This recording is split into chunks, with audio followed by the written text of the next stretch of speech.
had different chapters and whatnot. I was able to find it in YouTube, but going back to the point, I feel like it was something we talked about. We're talking about the little house Mhm. and like the way the format and whatnot, like how it went with the images and the context. So it kind of reminded me of that.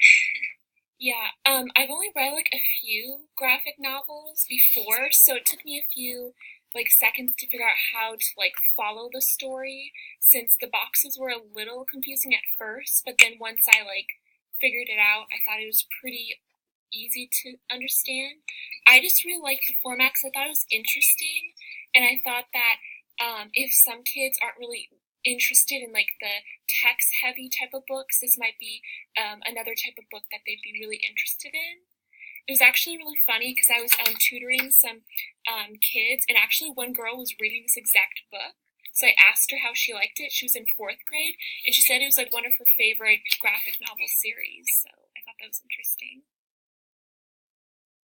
It's funny. I had a student in one of the seventh grade study skills classes that I work in. She was reading it too, and I asked her the same thing. I was like, "Do you like that book?" Because I have to read it, and she goes, "Yeah." Like, and then all the other kids started chiming in. They're like, "Yeah, it's this really good series." Blah blah Mm-hmm. blah. Like everybody always checks them out at the library, and um, they were like all jazzed about it. I really liked it. I feel like Mm-hmm. I was watching like a movie or a cartoon or something when I was It felt like it kept you on your toes. You're just like, oh my gosh. I was watching it with my cousin, and we were reading it, and I was translating it for him, and he's like, I think that's the great grandfather. You know, the creepy guy in the background. Yeah. That's the grandpa. I'm like, no, I don't think that is. And then he's like, never mind, that's not the grandfather. The great grandfather. But it was keeping us on our toes. We're like, oh my gosh, what's gonna happen next? Yeah. I was just a little surprised in the beginning. The only thing I thought, like, when I was like evaluating this graphic novel for the like one of the assignments we have to do this week, I just said it was kind of geared towards like maybe like fourth grade and up, just because like I think like the beginning would be a little tense for some kids because it actually like showed like blood, and it like I just thought the illustrations like when the car like went off the cliff was like, I don't know, like I was like really sad, like it really got to me, but I just really like the adventure and like how like in almost every single page like they solve something and then something new comes up and then it's like constant action. So I thought it'd be really like engaging for kids. And especially since it's a serious book, it kind of left you like, what's gonna happen next? yeah. Mm-hmm. So what did you think about the characters, especially like Emily and Naveen? Did you like them? I personally did like them, especially because I like how the author he really so much like so much persona and to use into Emily because of like the death and whatnot that happened, and she was just very sad and emotional for her brother, and how like she had to think quick on her toes. I enjoyed just watching her read. Mm-hmm. Yeah. I just really like that the characters were like so different. Like they weren't kind of like the same person. Like Emily was much more like strong-willed, really like brave, when her brother was a little bit more like timid and a little bit more cautious. But then once like the book progressed, I thought that Naveen got really, more excited about the adventure, especially when he got to like drive that I don't know what that kind of Mushroom mushroom, or yeah, something like that. or the parachute. Yeah.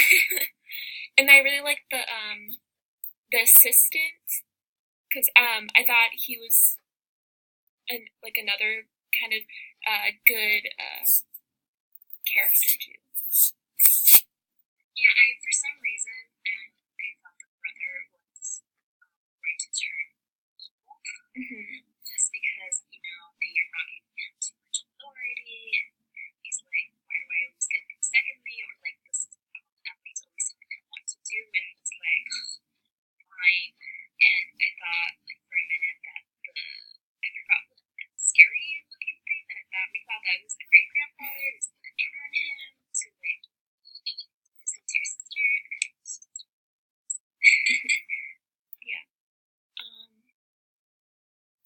So I guess like if you guys were teachers, how would you really incorporate graphic novels into the curriculum?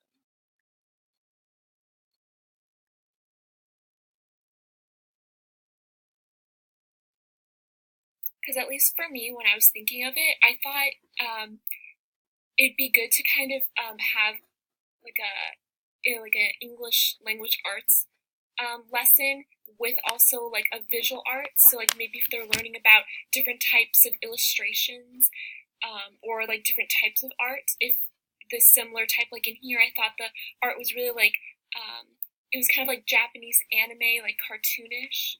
And like if they learned about that in the classroom, then they could read it and like not only analyze the text and what was happening, like the plot, the setting, and so forth, but also how the images or illustrations really like created the story.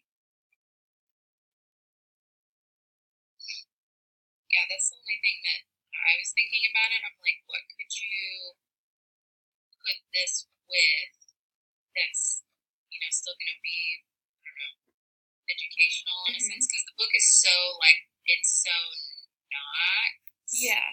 It's for enjoyment, So I think, yeah, like what you said, the biggest thing that popped out of my mind is some sort of visual arts integrated sort of lesson, because it's like, yeah, really like write an essay on. Well, I mean, you could maybe, but nothing pops out in my mind except visual arts. Yeah, I feel like it's very taboo for us to use this kind of look into this. So and also it brings a different kind of culture into the classroom, which is great. So yeah, using what you said, Christina, into that, we can also bring in the Japanese kind of culture. We do our research, maybe have some parents coming in, or make some kids really talk about it.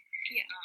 I would probably use this to probably do like a Google presentation with that very huge Google thing. Oh, Google Earth. Google Earth, using doing a presentation with Google Earth, like slides and showing like stuff about Japan and whatnot. Yeah. That would be cool if you did something like that and you took graphic novels from different areas. Like you could study like graphic novels, found in Japan, and then places from America, and like all these different. That would be cool to do something like that. Yeah, that'd be interesting. Yeah. So what did you think about the relationship between like the text and the illustrations?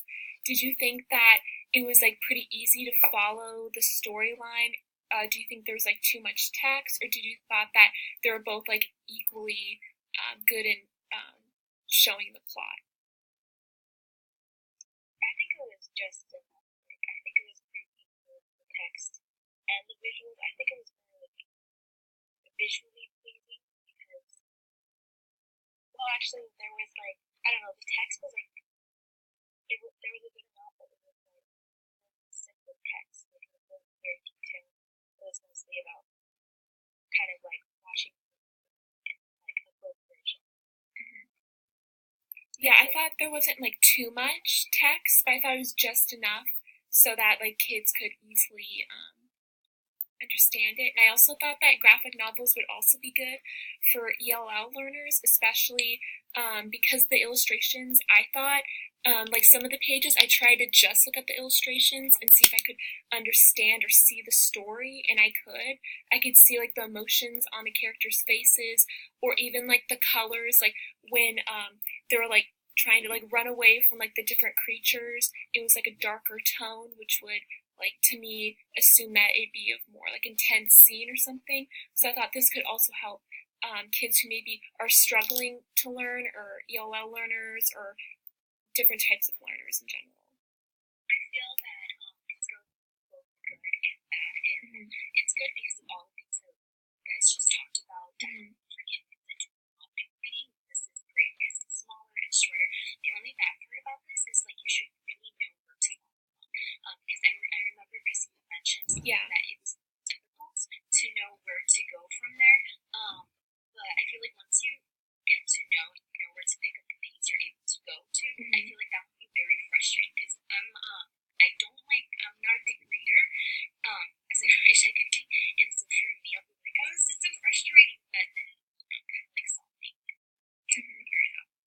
Yeah, it definitely depends. If like the kids are used to graphic novels, then this would probably be really easy. But if they have never read one before, then it could definitely be a little frustrating at first.